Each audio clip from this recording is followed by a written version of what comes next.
Words are about to be spoken on the Extreme Life of Matt Hardy, brought to you by the Ad Free Shows, Podcast Heat, and Wrestling According to Alba.com networks. I'm John Alba, the man running the gamut there. That's the broken one, the woken one, the spoken one himself, Mr. Matt Hardy, on location, live via satellite, if you will. Yes. From San Live Antonio. via satellite from Shawn Michaels' hometown, San Antonio, Texas. How's San Antonio this time of the year? It's very nice considering what I left. Whenever I left home, it was 22 degrees. San Antonio was 40 or 50, so it's a lot warmer. Twice as warm. I'll take it. It's nice, man. San Antonio is the town that I've always loved. It's crazy because I started coming to San Antonio in the late 90s, right? I think my first time officially being here was in 1998. It was one of the first house shows we did. And it used to be called like the best little big city. You know, because like it was still kind of known as a big city, but it was real small and it was more of like a community in so many ways. But just the expansion over the last 27 years of San Antonio has been insane. It's a very pretty city, full of cool, nice people. I love San Antonio. I've always loved coming here. I love that for you, Bobby, in the chat saying, well, hell. Hell, Bobby. How's it been hanging with JBL recently? You were on his podcast. He's been showing up in TNA. How's that been? It's been fun. It's so fun how there's so many guys that'll say, hey, come with me and go to Bradshaw and tell me about the story when you were telling me about he did this or when he did that. And can we talk to him about it? I said, sure. Yeah. You know, I'm like the liaison. It's been great. It's just been fun joking around with him, kind of shooting the shit. And once again, he said that too. He said like, just TNA has been putting on some of the best quality shows he's seen in a long time. He's talking once again, put over the Genesis pay-per-view that happened on Sunday night about how solid of an event it was, how great of a pay-per-view. And he said that all the shows he's been coming to and watching have been very, very solid. He loves what we're doing, and he's very happy to be there. It's cool. Well, this week on the podcast, we're going to talk about the WWE and TNA partnership that was announced as we recorded last week. So I'm excited to dive a little bit more into that. We'll talk a little bit about the Genesis show. Rajiv saying liaison sounds like the return of Big Money Matt. Oh, you never know. Big Money Matt might be ready to, cut a deal. You know, maybe I can get that Wii fee from Joe Hendry. He is earning that world heavyweight champion money. True. I feel like JBL and Big Money Matt would have gone along pretty well. Oh my God, yeah, JBL and Big Money Matt, they'd been a hell of a tag team. Who knows? It would have been a lot. That would have been a fun tag team to see on SmackDown. It would have been, like 07, 08. That would have been a good time. I would have liked to have seen that. Unfortunately, we didn't get that. But yeah, okay, San Antonio, that's cool. You're doing a big Q&A this weekend there too, also, correct? In Texas? We are, in Texas, we have a live Impact tomorrow, and then we're doing the post-show meet and greet. The Hardys are on every post-show meet and greet, just for the record. We're taping on Friday. We're doing a post-show meet and greet. And then we are leaving, and we are going to Belton, Texas, and we're going to be at Battleground Collectibles, doing this off the top of my mind. And then we are going that evening to Temple, Texas. And the name of the bar is O'Grady's. I'll have to look. O'Brien's. It is O'Brien's. We're going to be at O'Brien's, and we are going to be doing it's going to be very strange, John, to be doing a podcast without you. But I think Jeff might come out. We might talk some music, talk a little shop, have a little fun banter, and then that leads right into his concert. And then the next day, on Sunday, we're going to be at Dallas Vintage Toys. And I have heard so many people over the last couple weeks talking about they're going to be at this appearance. I think this appearance is going to be insane because, I mean, literally hundreds of people have told me they're going to be there. And I know they have a huge advance. So I'm telling you, man, these Hardy Boys signings in 2025, they hit differently. Yeah, I mean, if only you guys were actually over or something, that'd be different. No, that's awesome that you got the signing in Texas. I wish I could be there. Unfortunately, fortunately for me, I'll be celebrating the big 3-2 this coming weekend. I know. Let's everybody wish John an early happy birthday. Thank you. I'll sing the broken birthday song. Okay, let's hear it. Happy birthday to you. Happy birthday to you. Happy birthday, dear John. I won't delete you. It's true. I was ready for it. I knew I got to play the greatest hits with you. Yeah. No, my girlfriend Courtney and I were going to a place. I'm not sure if you've ever been. I know this actually was one of Vince's favorite steakhouses, Gallagher's in New York City. It's a classic New York City steakhouse, so Yep. very excited for that. And Very cool. spend some time with some family. It'll be a good time at the office. Thank you for that. That was very kind of you. Especially, I'm glad you thawed out after the day you've had doing a cold plunge in the pool in 5-degree weather. It was awful here too. So I did appreciate that. Hey, we're talking about all these live events. Well, don't forget, Matt and I are going to be teaming up in Indianapolis. This is coming to you live on stage, 11 o'clock Eastern Standard Time. The Extreme Life of Matt Hardy, followed by a Jeff Hardy live concert January 31st at the Indianapolis Marriott downtown. It's going to be right after the SmackDown before the Royal Rumble. Super, super, super excited for the show. Matt and I are going to be talking about the tag team table match at Royal Rumble 2000, the iconic tag team table match there. And Matt, it's WrestleCon. You never know who's going to be in town or who could show up at one of these things too, especially with Royal Rumble weekend there. This seems like a show that people are going to want to be at. Yeah, this is a can't miss event. It is Royal Rumble weekend. It is WrestleCon. It's going to be a huge packed house. We're super excited about it. And I promise you, you never know who can show up on these events. It could be anybody from anywhere. You want to be there. I promise you don't want to miss this. And you especially don't want to miss it whenever I start talking about the Royal Rumble 2000 tables match and all the insanity that surrounded it. It was one of our finest memories, and there was just so much chaos and bedlam right before, and I'm going to tell you all about it at the Hardy Party.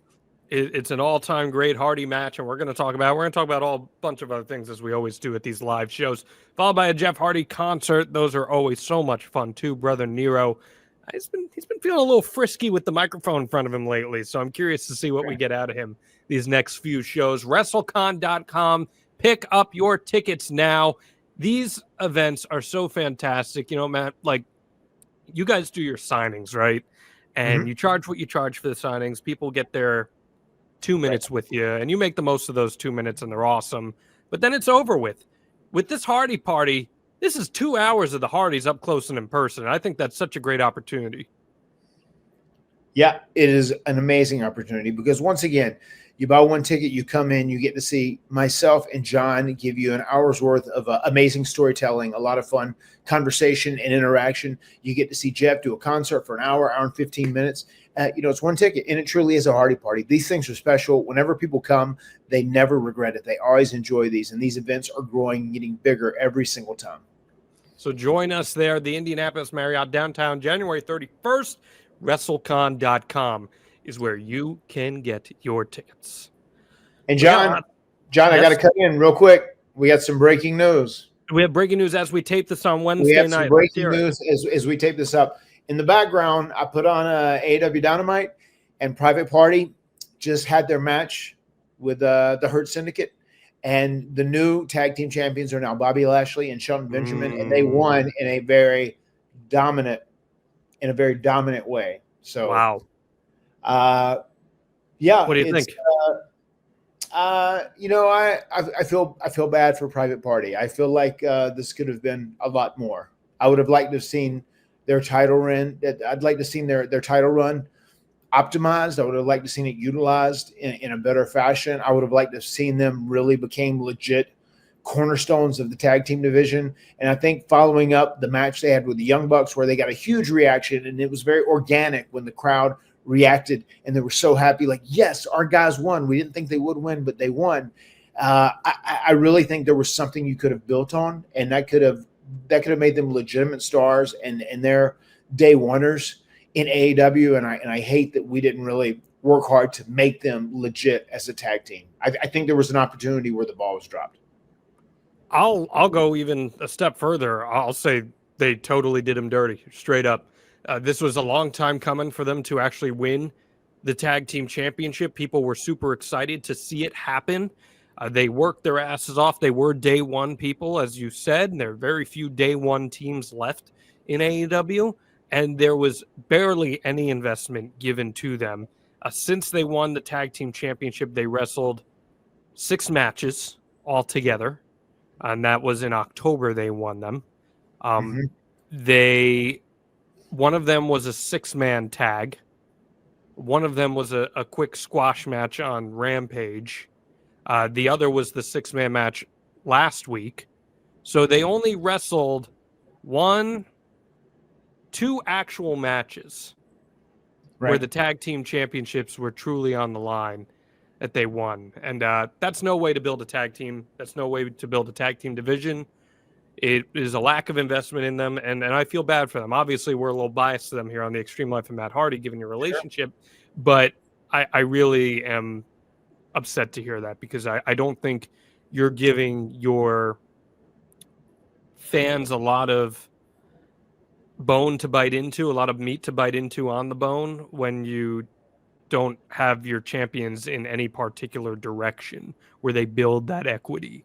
So that's unfortunate. Nothing against the Hurt Syndicate, who, I mean, we could talk about the booking there, what you think they should do, but it's just unfortunate, Matt, and I feel for the 2 of them. I really do. It's really unfortunate that, like, once they won the titles, they got that fantastic and organic reaction, and the Bucks busted their ass to make them in that match, had them kick out of their big stuff. They made them look like $1 million.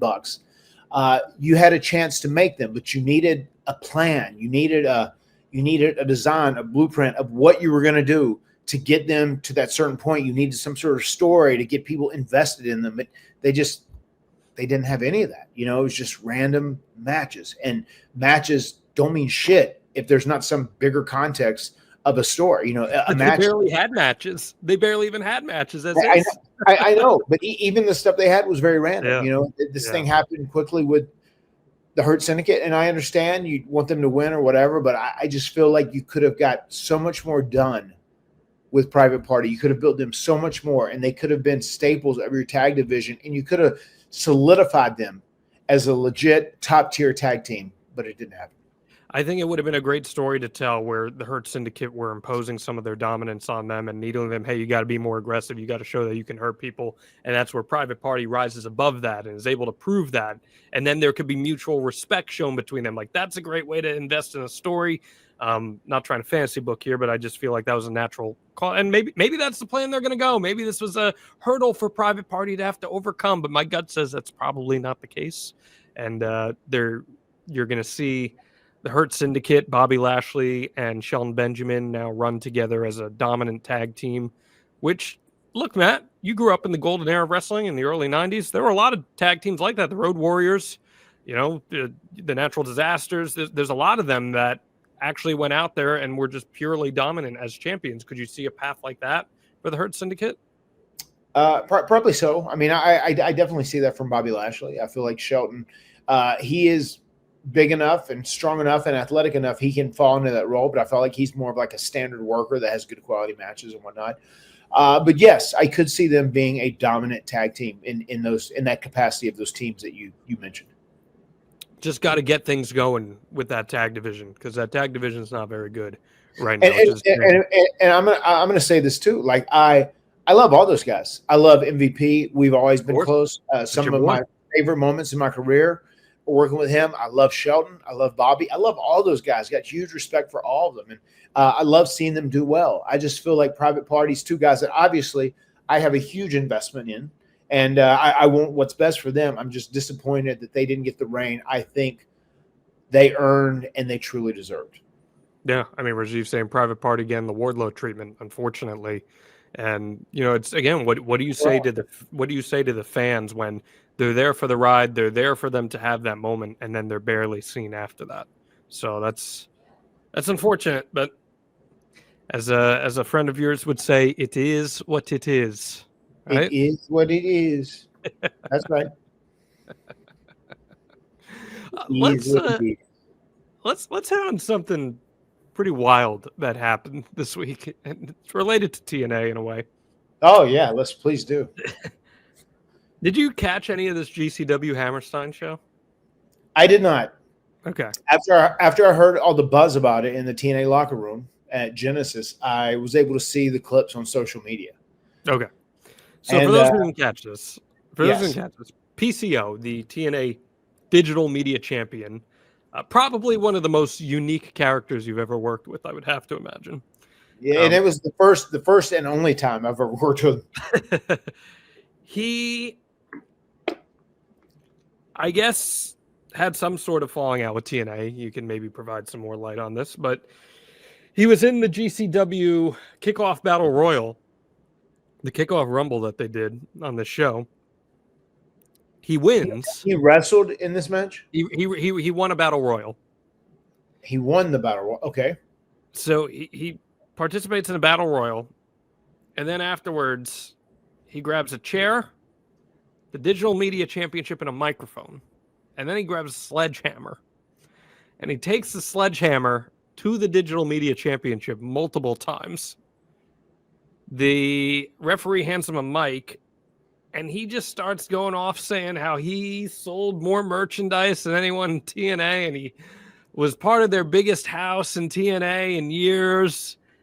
And they're trying to wrestle the mic away from him, and eventually GCW just cuts the feed straight up.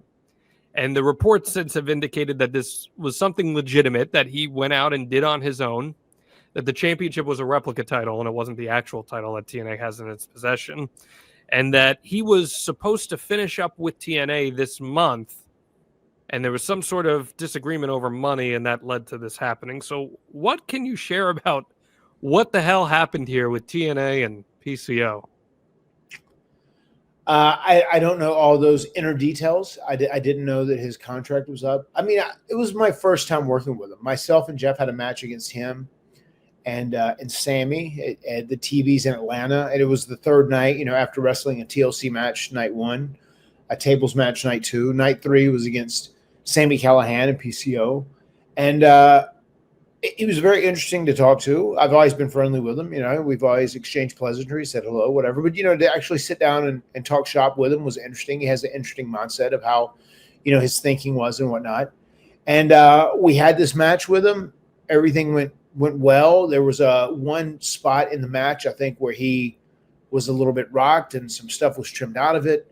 And everybody wanted to make sure he was good and that he was okay. And he seemed to be afterwards.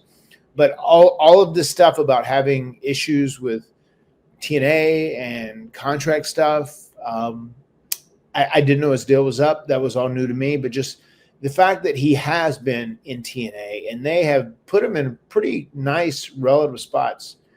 I know he did. He busted his ass on the show in Montreal, and he did work hard to sell a lot of tickets. That was a big house, and a lot of that was because of PCO. Speedball Mike Bailey helped out with a lot too, but TNA is doing great events overall. So maybe that's what he was referencing, but just the fact that he, as an older talent, they were taking care of him. They kept him in a pretty good spot. It's just so strange that you would be willing to kind of like throw it all away and take that chance and just, I don't know what the issues were, so I can't really speak on it, but the fact that he would like take the title and smash it, when he was actively working with TNA and they thought he was coming to these TVs, I think that are going to be happening this week. And it's very strange, and I hate to see it when there's these disagreements, and whatnot. But it was quite the talk of the locker room towards the end of the night at Genesis. I would have to imagine so. I worked a couple indie shows with him, and he was a very unique cat, no doubt about that. And he's a different cat, right? He's very different. But if you do recall, and you turn the clock back about 8 years or so, his resurgence was such a cool story where he just kind of came out of nowhere, and he's kind of these social media promos where he was basically Frankenstein, and he was like deadlifting absurd amounts of weight. It was so wild, and I really enjoyed the matches he was having. I thought they were super, super cool. So I hope whatever's going on there gets figured out because he's a cool guy. And yeah, whatever. I want to say a lot of that started around when I was first doing Broken Matt. And I remember seeing his stuff and I thought it was real unique and it stood out. And, I admired his work, especially doing something so out of the box and taking this wild chance on doing something new, because I think back and remember him as part of the Quebecers. And I was wrestling back in the day, so it was great to see him reinvent himself and have a resurgence like that, do something totally different, totally unique. But, it is what it is. I hate that the relationship, took this bad turn at the very end of it. Yeah, he was so wild at the end of things. Yeah, he would have fit like right inside the broken universe. I feel like, Matt. 100%. I thought that right from the jump. Yeah, like he would have been a perfect fit for the broken universe. That is, of course, unless he tried BlueChew, because when you try BlueChew, things go from broken to woken. We want to help you. We want to help you have better sex with BlueChew. See, BlueChew is the original brand offering chewable tablets. These erection-enhancing tablets help men achieve stronger, harder, and longer-lasting erections for sexual activities. BlueChew is putting its money where its mouth is and offering you a month free. The process is so simple, too. You sign up, BlueChew.com. You consult with one of their licensed medical providers, and once you're approved, you're going to receive your prescription within days. BlueChew tablets are made in the United States, not in Montreal, Quebec, and prepared and shipped directly to your door. You can take them anytime, day or night, so you can plan ahead or be ready whenever an opportunity strikes. And the best part is it is all done online. That means no visits to the doctor's office, no awkward conversations, and no waiting in line at the pharmacy. Matt, you got a gaggle of kids at home, right? Like we talk about the gaggle all the time. And I do. You have to dedicate so much time to them, which means that there's very, very little time where it's just you and Queen Rebecca. So I'd have to imagine you got to be ready to strike like Randy Orton. The Viper's got to strike at a moment's notice out of nowhere, right? Oh, yeah. I come out of nowhere all the time. I bet you do come out of nowhere all the time. I got to tell you, just all this BlueChew talk. You got me over here. You got my blood pumping. You've got me sitting up erect. And yes, you are right, John. Whenever the time is right, bam, I'm in there out of nowhere. Out of nowhere. Huh. He was the legend killer. Are you the backbreaker? Is that what you are? Maybe so. I do once in a while. Gotcha. Well, BlueChew's making your life easier, so we want to help everyone make their life easier as well by getting harder and discovering your options at BlueChew.com. We got a special deal for our listeners here on the Extreme Life of Matt Hardy. Try your first month of BlueChew free. Just visit BlueChew.com for more details and important safety information. And we thank BlueChew for sponsoring the Extreme Life of Matt Hardy. It's getting better by the week, I'll tell you that.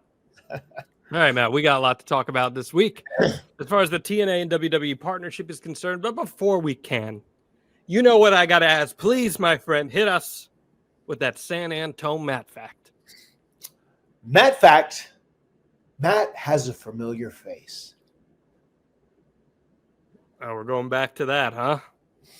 Yeah, well, the other one was done at a live event, and we'll never actually get a Matt fact made. That's true. So I wanted one made because I got it 5 times today, and it once again put it right back in my mind. So that's what I need to go with.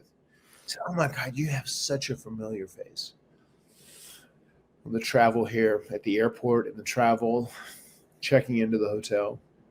And someone said, oh my, I'm so glad to see you again. It's been so long since we've seen AEW, man. I hated how they were doing you dirty. I guess he was my best buddy. I don't know. Hey, good to see you again. I mean, you do have a familiar face. Pat McAfee a few weeks ago, shout out that fan in the audience that looked like you. He's still mad that I caned him so hard. That's true. That's true. I caned his ass. Couldn't have happened to a better guy. Oh boy. I'm going to end up on ESPN for that one. Okay, let's talk about this partnership. Let's talk about some of the haps at Genesis this past weekend. I mean, the biggest thing, and I had a chance to interview him this morning, and you'll start to see some of those articles trickle out over the course of the week, but Joe Hendry, TNA World Champ.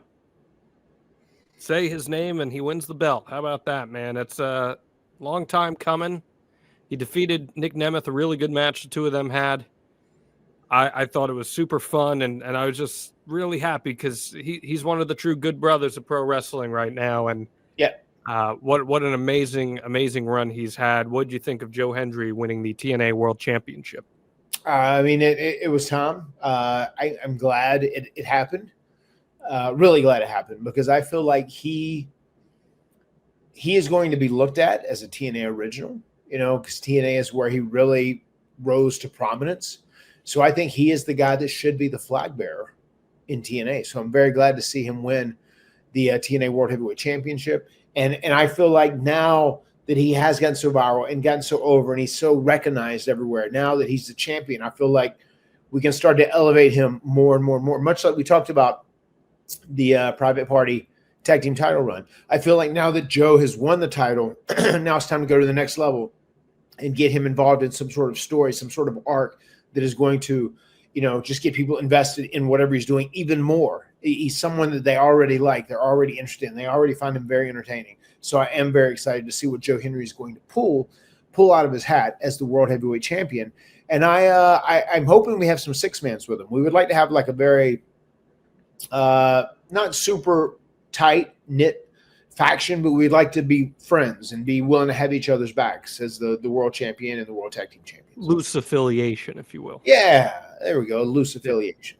Yeah, it's good to have friends as baby faces in wrestling. It's very important. It is. You need to have your friends. One of the things that was so cool is whenever he won the title, and Jeff and I had such a long line at Genesis anyway. We signed for 3.5 hours. And they said, "Can we please get up there?" Like, they tried to rush us up there as the main event was ending, and we still had to like burst through the crowd. It was bedlam, the whole scene. And we got there, we started doing it. We signed for probably 40 minutes. By the time Joe got back, cleaned up, got freshened up just a little bit, and came out and started doing the signing, we like stopped everything to take a picture. He had the world title, and Jeff and I had the tag titles, and he said he wanted to make sure to document that and get those titles. So that was get those photos of all of us with the title. So that was a cool moment too, and that meant a lot to me. Joe is very humbled.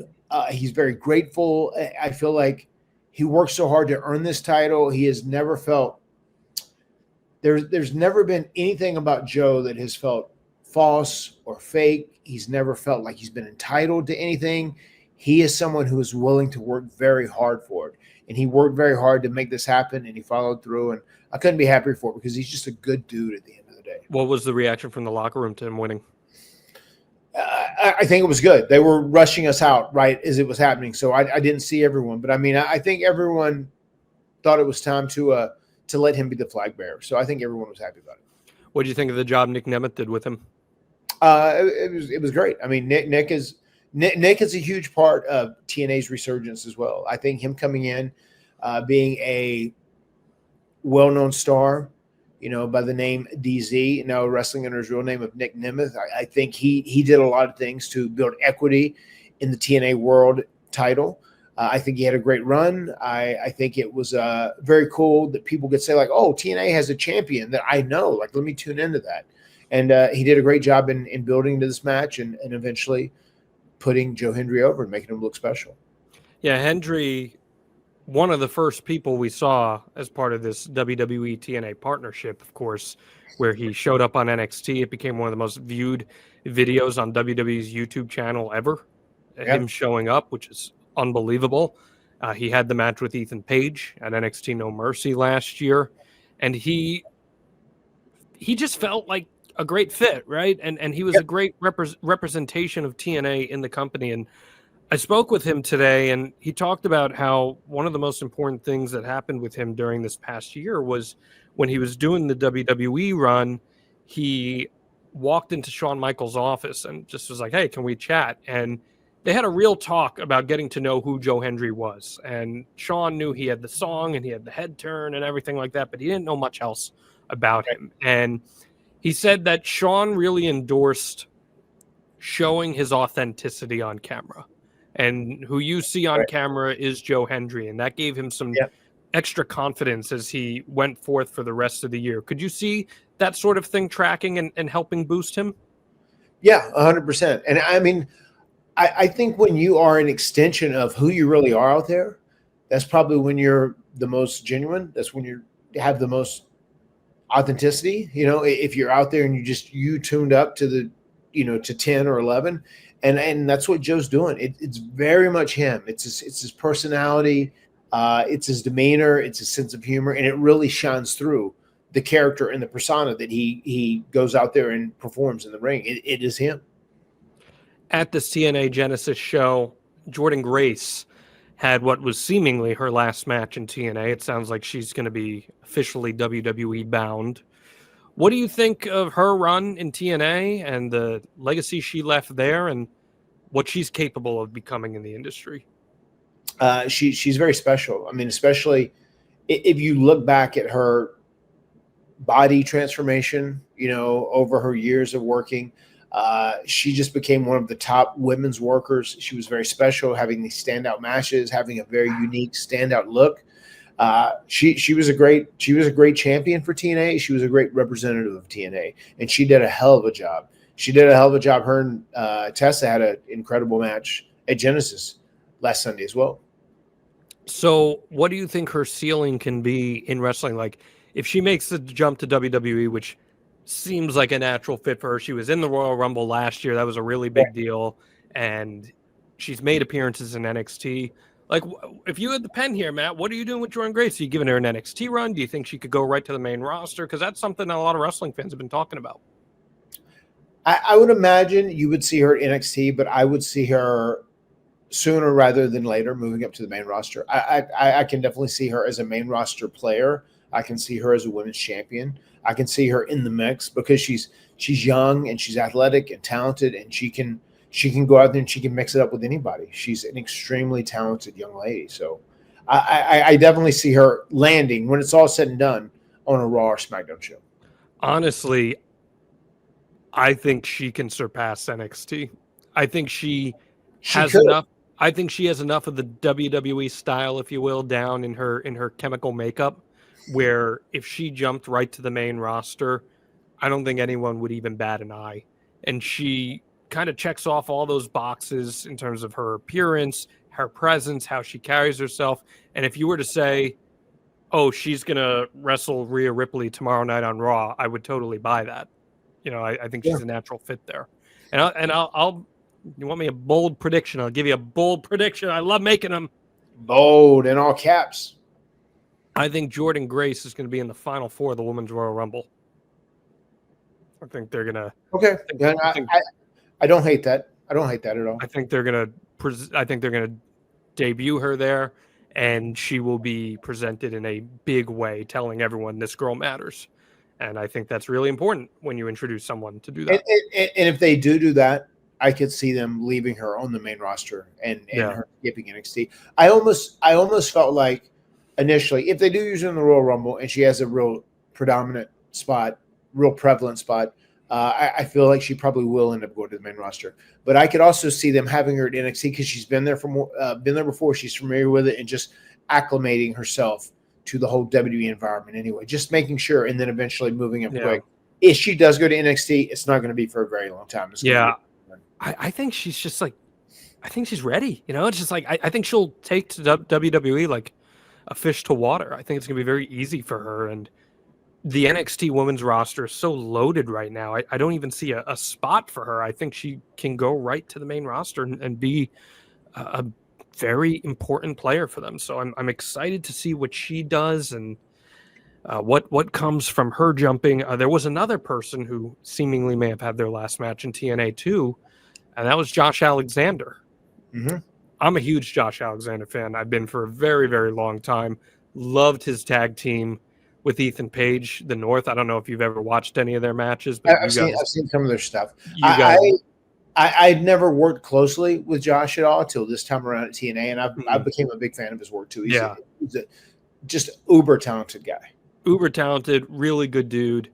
And man, you guys would have torn it up with the North if you had matches back when that was happening. I would have loved to have seen that, but it seems like he might be leaving TNA behind in the rear view mirror. It sounds like he's not taking any more indie dates, so read the tea leaves if you'd like to. But what do you think Josh Alexander's capable of becoming? He's capable of definitely being a main roster WWE mainstay. He's capable of doing a lot there. Yeah. What stands out to you about him? Just how strong of a wrestler is. And I feel like he can do power moves. He can do technical wrestling. He's so well versed in every aspect of wrestling, and even some of the stuff that he did with Santana in that match had elements of like, a hardcore match. It was like a anything goes type match. But it was a great story they told. He worked really hard to make Santana look great. He's just so talented in all capacities, in all facets, And I think in WWE, I think Josh Alexander could be a very, very big deal. How great's Santana, by the way? He's doing awesome work right now. He is, yeah. Well, I got here. I saw him right before I headed up to the room and saw him for a second. We were just talking about, he wrote a tweet how he said he was going to bet on himself, and there were some people that said he was dumb for like not taking the money and leaving or whatever else. But I mean, I think he's shown everybody that he did make the right decision betting on himself, and I think that is something that's important for people to be confident in doing. Certainly so. So some changes maybe within the nucleus of the TNA roster, but could potentially be seeing them in the not so distant future, because now we've got this partnership between WWE and TNA primarily centered around what's going on in NXT, but I would not be surprised if there's some main roster crossover going on between the two companies. Cora Jade showed up at the Genesis show over from NXT. I'm really curious, who do you think this partnership truly benefits most? Because I've seen a lot of discussion on both ends of it. What do you think? I think it is extremely beneficial for NXT talents. I think coming to TNA, a company that has been prevalent in the wrestling business now for over 2 decades, I think it makes people at NXT seem like bigger stars when they come there. It obviously helps TNA because TNA is in a resurgence right now, and there's going to be newer guys that haven't had a lot of great TV time. They're not known worldwide in TNA, and by being on that WWE NXT programming, that is a huge platform, a huge outlet for both of them. I think it is very beneficial to both factors. And I think when you think about things and you talk about, I would say overall, probably in the big scheme of things with business, I think from a talent aspect, I think both NXT and TNA benefit from it. From a business aspect, it definitely benefits TNA more, I think, because I think even with WWE now, it's going to open up them working together, having this very solid partnership. It allows them to open up doors. I mean, I think WWE could allow them they could help push for them to get a bigger platform, to do whatever else, because they are working together and they are side by side. So they want to see TNA do better. They want to see TNA grow, so that way they can continue to exchange. And, who knows? We might be seeing a NXT versus TNA pay-per-view at the end of the day before it's all said and done. Who knows? I mean, anything can happen. And one thing that is cool is they're both staying as separate entities. They both do their own business. They both make their own decisions, but they just work together. They're a mutual admiration society.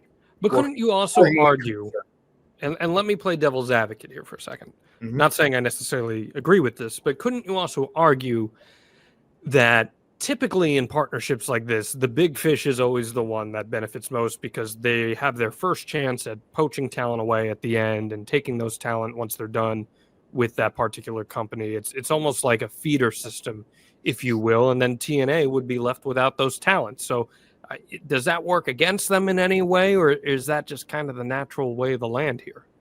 I mean, I just think considering where TNA is right now in reality, I think that's stuff that is going to happen. I mean, if there is a place that, a WWE that obviously has money, AEW, there's plenty of money there. I mean, if there are other companies that can offer these talents more money and they're interested, it's going to be hard to retain them. But I think this is going to greatly help TNA because I think TNA, it's putting them back on the map. And I think, once again, it's going to continue to raise the equity in TNA. And I think this deal and being in concert with WWE, being in a partnership with WWE, I think this is going to help put TNA back on a bigger platform. I think by the end of 2025, it'll be on the biggest platform it's been on in a decade. TNA used to have a partnership with AEW. You were part of that. Yeah. Is any of this, in your opinion, maybe a little needle in the arm saying, hey, look what we got going on here? I'm sure it could be, especially from WWE, because I know, the AEW, some of the tweets that Tony has written about, Hunter and Sean and, the company and, the Weinstein Wrestling Federation or whatever it was. I'm sure those don't make people happy, But one thing I can say is I know whenever the partnership was going on with AEW and TNA, I thought it was very, very one-sided. You know what I mean? I like it if in pro wrestling, it's just like 101. If you're wrestling someone, it's very important to make your opponent seem legit, make them seem credible, because if you go out there and if they're a joke and you beat them, it doesn't mean anything. But if they're like legitimate, if they're credible and you beat them, then it kind of means something. And that's very important in pro wrestling. I think that same thing goes if you're trying to do like an interpromotional thing too. And I know Tony was doing those paid advertisements, and a lot of the negativity he put out there towards AEW was a little much for me. I would have liked to have seen them put TNA over a little more to try and make them look somewhat more on the same level, even if they weren't. You know what I mean? Just to try and make it a better working environment overall. But it's really hard to do interpromotional partnerships because in wrestling there are so many politics. And okay, we'll have our guy beat your guy, but your guy isn't going to beat our guy. Or, well, we'll have this guy beat this guy now, but 3 months down the line, if we're still working together, then he's going to get his win back. Like, that has to be a really slippery slope when anytime you get a partnership deal. I was just going to say that is a slippery slope. It's funny you still took the words right out of my mouth. It is a slippery slope, but I mean, so far this one's been good, and like everybody has kind of been on the same page, and it's been very fair, and they've tried to work like everyone is on the same level. What do you think of Fraxium showing up? I thought that was cool. I thought that was interesting for sure. The fact that, myself and Jeff, we have been in the ring and associated with the AEW World Tag Champs private party just a few weeks back at House of Glory. And then the fact that we were out there in the ring and ended up doing a face-off with Fraxium when it was all said and done, the NXT Tag Champs. I thought that was cool. And it's going to be real interesting. We have our own match that happened on Thursday night as this airs Friday morning. All you faithful who are listening to it early Friday, thank you so much. The Matt Hardy sickos. The Matt Hardy sickos. Oh, my God. What a pop. You're funny, John. That was a good one. And myself and Jeff, we're wrestling. It hasn't happened as of yet. It will happen after you see this. Moose and JDC. And then the other match that is going to be on a tag match is going to be the Rascals versus Fraxium for the NXT tag team title. So I'm very interested in that. And myself and Jeff will be watching very closely.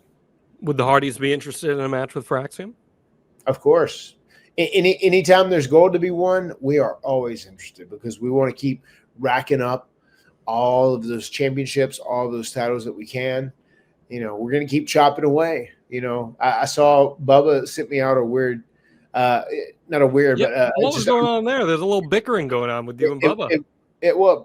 Bubba sent out a very random tweet, and I didn't expect it. Whoa, because I think in the Chris Van Vliet podcast I did, actually, I said that I think we've established ourselves as being the most popular tag team of all time.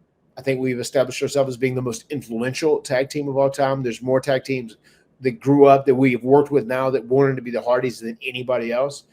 And I said, I would love to win enough titles so that the Dudleys couldn't claim that they're the most decorated tag team of all time. And that's the line that set them off. They got them tweeting, right? And then I heard Devon and Devon's buddy that hosts his podcast. They went on a little rant about some of my comments about if we have to, do we have to step in the ring again one more time? Sure, we'd be up for it. Jeff and I, we're feeling it. We feel like we're in our prime. We're totally up for stepping in the ring. Are they? Fine words there from Matt Hardy. Didn't even know we were going to venture into that territory. Well, you could be facing Fraxium. The thing is now, it's very possible you get these these NXT and TNA crossover matches at these major shows. Like, for example, NXT tag team could be walking into Slammiversary in July next year in New York against the Hardys with the titles on the line. That's conceivable. Yeah.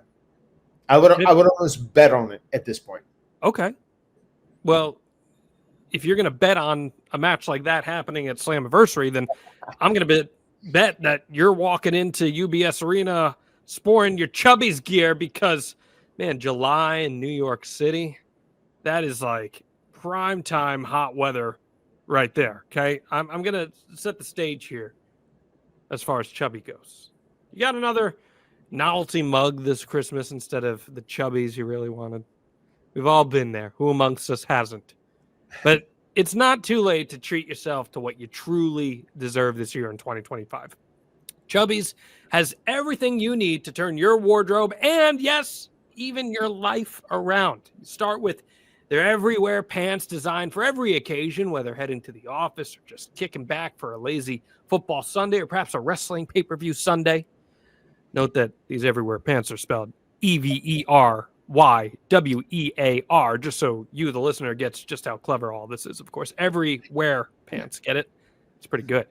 And if your New Year's resolution is to maybe hit the gym, well, Chubby's Ultimate Training Shorts are what you want to work out in, with split side seams and an extended liner. Every detail is crafted for effortless movement, whether you're squatting on leg day or hobbling to your car with your Jimmy legs after squatting on a leg day.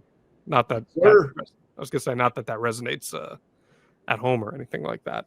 Either way, your goodies will stay safe and secure. I promise you that. For a limited time, use code Matt Hardy, that's his name, at chubbiesshorts.com and get 20% off your order. Do not miss out. Matt, last year we ran a promotion with Chubbies. I got those fantastic cargo shorts.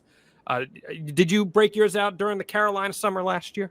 I certainly did, and there's nothing I prefer to wear more during the warm weather days of spring and summer. My Chubbies, they are the best. And if you're a true thigh exposure enthusiast like Matt Hardy is when he does those cold plunges, you already know that Chubbies makes the best swim trunks on the planet. It's really not even a debate, so why not upgrade your gear before your next winter getaway? You're basically guaranteed to have someone ask you where you got them while on vacation. So Chubbies is here to help you take on 2025 in style, starting with the comfiest, most versatile gear you've ever worn. For a limited time, our friends at Chubbies are giving our listeners 20% off with the promo code Matt Hardy at checkout at chubbiesshorts.com. That's 20% off your order with the promo code Matt Hardy. Support our show. Tell them we sent you. No matter where the new year takes you, Chubbies has the gear to keep you comfortable and looking your absolute best. chubbiesshorts.com, promo code Matt Hardy, or chubbiesshorts.com/Matt Hardy. Let's just call it for what it is, Matt. Do we think, now with this partnership in tow, that we see the Hardys show up in NXT at some point? In the extreme life of Matt Hardy, John, never say never. Anything can happen. So I will say I'll make a bold prediction. Okay. I'm going to agree with your bold prediction. I think before it's all said and done, we will wrestle a match in the WWE before the end of the year. What appeals to you at age 50, where your skills have diminished considerably? Deteriorated, right? They've deteriorated considerably. What appeals to you about going over to NXT, the prospect of going to NXT and working with some of those younger talent? I mean, what's important to both Jeff and I is just solidifying our legacy, cementing our legacy as one of the greatest teams to ever do this. And we both feel great. We're both in great health. We're coming out the loudest reaction, one of the loudest reactions every single night. It's like we come out, it's like rock stars. It's a rock concert. It's been great. And just people are so with us. These signings, they've been so massive, so crazy. We've just been put in a position to succeed. And TNA has laid out the perfect blueprint for how to use Matt and Jeff Hardy. And right now we're in this, I feel like our compelling story is trying to show that we're back, that you need to get your tenses right. It's not that we were great, it's that we are great. And that's what we're proving week in and week out. We're going to get into something. I'm sure, before it's all said and done, and sink our teeth into it. And there's going to be some obstacle that we need to overcome. But we are proving week in and week out that we are great. So start speaking in the present tense. The Hardys are yesterday, we are today, and we're going to be tomorrow. And who knows, tomorrow might end up being an NXT debut for the Hardys. Could end up being a WWE return of the Hardys. Who knows? Anything is possible, especially with this new partnership. Anything is now possible in the extreme life of Matt Jeff Hardy. How on the radar is NXT to Jeff? Jeff likes NXT. Jeff's a fan. Jeff kept saying for the longest time he wanted to have Broken Matt come back, and he does Brother Nero, and he wanted me to make a portal and go from TNA to NXT. He's a big fan of that for some reason. He's a big advocate for that. But no, he does. He follows NXT. He watches it, tries to keep up with it, and yeah, I think he's way into going there. And I think too, for Jeff, it's very important to return to WWE and like leave on a good note, like be on good terms, like let them know that he's got his shit together, which he's got his shit together, and let them know that, and kind of like make up for any failures he feels like he may have committed in the past with WWE. You think that's really important to him? I think it is. I think it is very important to him. Yeah. I mean, it is related to both of your legacies there. It's the footprint that you left is massive, and obviously we know the note that he left on the erratic behavior was not at his absolute best, his finest that we've seen Jeff in the most recent few years. He's doing fantastic right now. The Hardys really are crushing it and leaving quite the impact. So let's look at it from a little more of a macro picture before we wrap up. I know that you've talked a lot about some of the leadership from Anthem and Ariel there and the work that Tommy Dreamer's doing and Gail Kim's doing right now.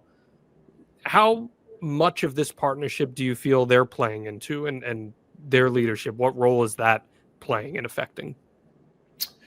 We also just got a new person who's overseeing us. His name is Carlos, and he is the new head guy. He's not going to – Ariel is the day-to-day guy. But I do know that Ariel and Tommy Dreamer, they've been very hands-on with this whole NXT thing, with conversations and whatnot. They just have great attitudes. They have great outlooks, and they really want to grow the business. And I think NXT, I think they want to grow their business and TNA's business. I think it really is a mutual admiration society, because I think it's one of those things where TNA has so many talented guys. It's also one of those rosters which we addressed earlier, how some guys may be finishing up their deals and there's more money for them to make somewhere else. And it's hard to stop those people if they really have the opportunity to make more money like that than they can make at a TNA. So you don't want to stop them. But that also means that TNA has to be like an ECW type promotion in the 90s, where you're going to have guys leave that would go to WWF or WCW, but then you have to have new guys step up and go into those roles. I think this NXT exchange too allows a talent that might not be doing a lot of NXT come over to TNA, and they could work a 3-month, a 4-month program, work specifically on TNA, and you could freshen them up and get them hot, and then pop them back on NXT again, and they have a whole new life. They're totally reinvigorated, and vice versa. I think there could be someone from TNA, much like Joe Hendry did for those few weeks whenever he was working that program against Ethan Page. You could have someone from TNA go to NXT, get a spot, work with someone there, get hot again, come back to TNA, and they've got another fresh start. It's almost like, as long as everyone stays on the same page, it's almost like two old school territories working together to keep their guys fresh and hot, and being able to flip-flop guys and move guys just to keep the whole rosters and the whole card fresh. I'm going to ask you the $1 million question that I asked Nick Nemeth. I asked Joe Hendry this too. Mm-hmm. It would once upon a time have seemed like a fever dream, but now it seems somewhat plausible. The idea of John Cena perhaps making an appearance in TNA or working with TNA talent.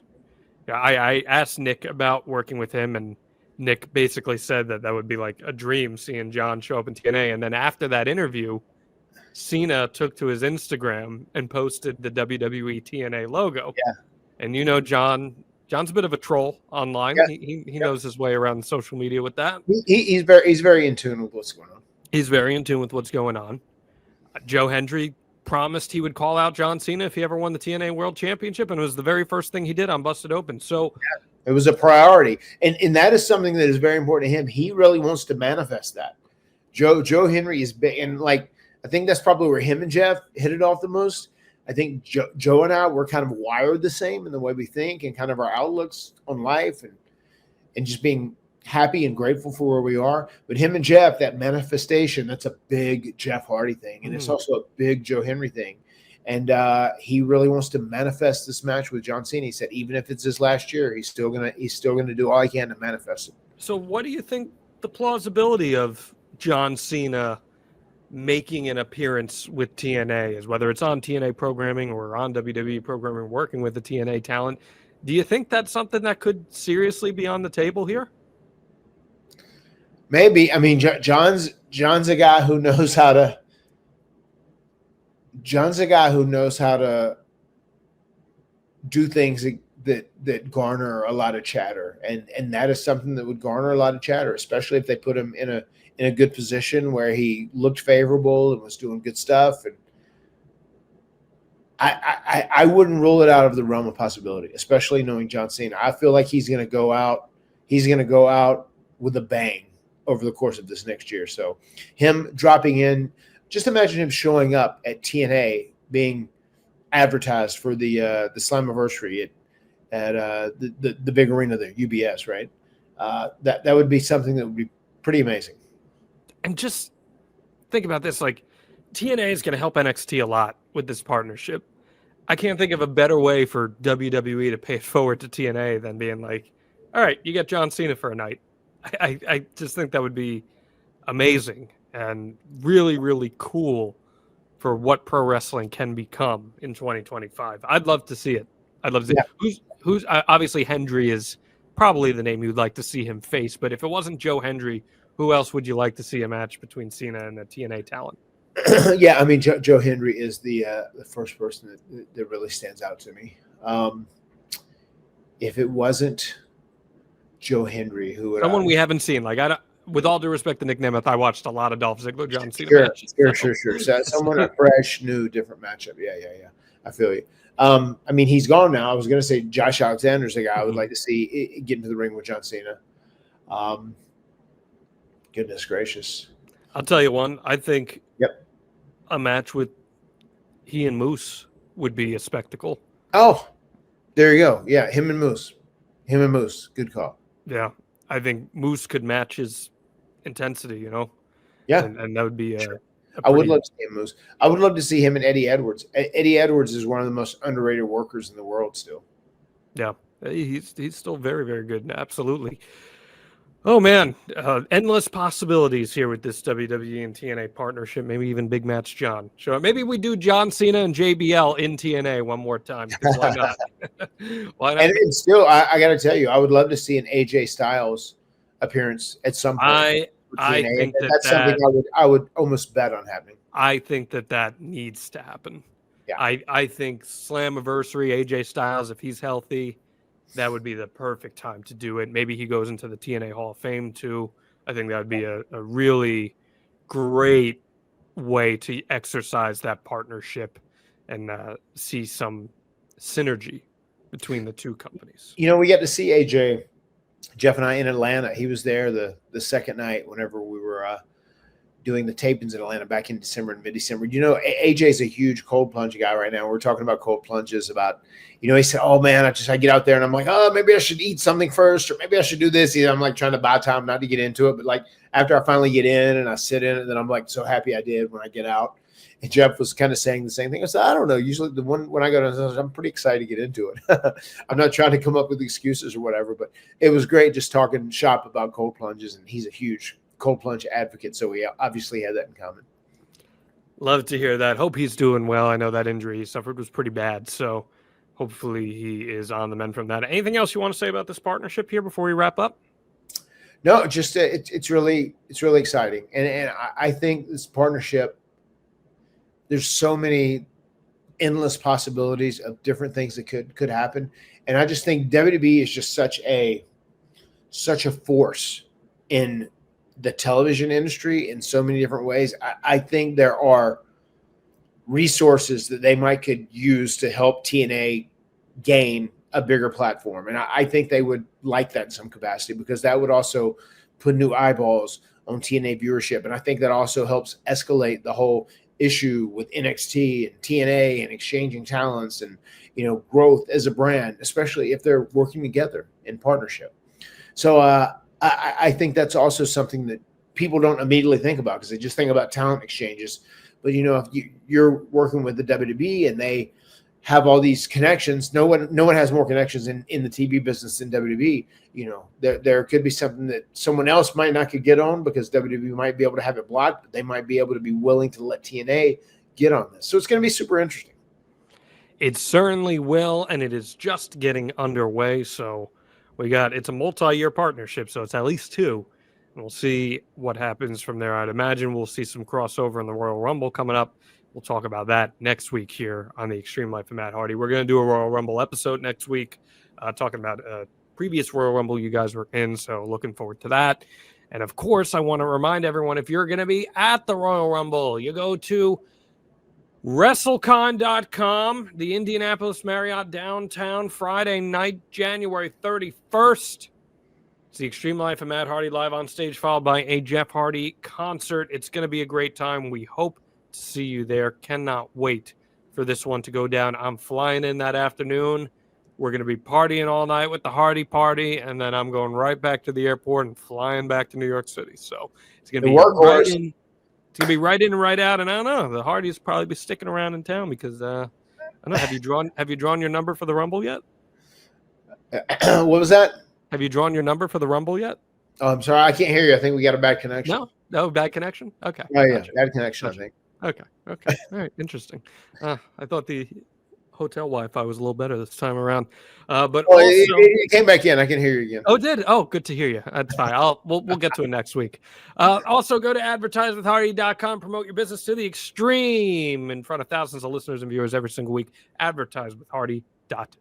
And of course, if you're interested in checking out our merchandise, you head on over to boxofgimmicks.com, search the Extreme Life of Matt Hardy store, or you just use that QR code if you're watching on YouTube. It's going to be great. And we're hoping, by the way, I was talking to some of the crew today as we taped this, hoping to have the video, our collaboration with Guga, going up shortly. We had some obstacles to face with it that were unexpected, but look forward to it. Fingers crossed, YouTube, work with us here. They did promote the video in one of the recent videos. They showed you dropping the elbow through Guga. So we'll be trying to get on that. That's going to be on the Guga channel, not the Guga Foods channel. So look forward to that. Cannot wait for you guys to see Matt cook up some steaks. It was such a great time, and the food was amazing. So I do wish you could have experienced that. But it was immaculate. It truly was. I did hit up a friend of mine who I used to work with. I said, hey, listen, I'm going to be in Indianapolis for like 7 hours. I'm going to be ready to grab dinner. Where should I go? And he gave me a bunch of places, Matt. So we'll find a good place. And maybe someone will tell you that you got a familiar face there. We'll see. Yeah, I'm sure they will. Anything else you want to add here? No, man. This was fun and really excited about the future. Really excited about the live show tomorrow, which has happened by now. So how great was it? You tell me. I don't know. It hasn't happened yet when I'm saying this, but I'm sure it is going to be great. And super excited about how we had a sellout at Genesis, and just all those shots were just beautiful. The shots of the crowd, the passion, the enthusiasm when Jeff and I came out.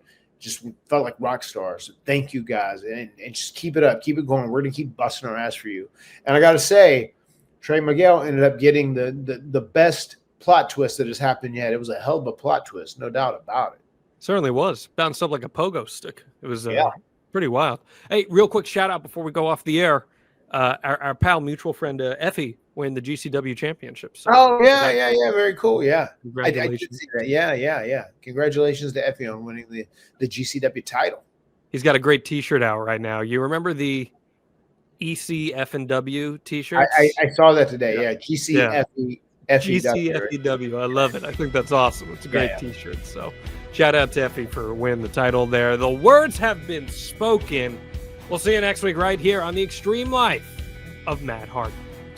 Delete! My skin's dying because you're under it. I'm done lying to myself for this. For all the wondering, believing that it's making me weak. I'll fade away and classify myself as obsolete. My skin's dying. I'm done lying. As an adult, don't we all miss spring break? Nothing like taking a week off from all your responsibilities. Well, here's the next best thing for adults, a spring break from house payments. SaveWithConrad.com can help you get rid of all your credit card debt, just like that. We're routinely helping our listeners save $500, $600, $700, even $800 a month. And you don't need perfect credit or money out of your pocket to do this, but check this out, no house payments for 2 months. At SaveWithConrad.com, NMLS number 2129, Equal Housing Lender. SaveWithConrad.com.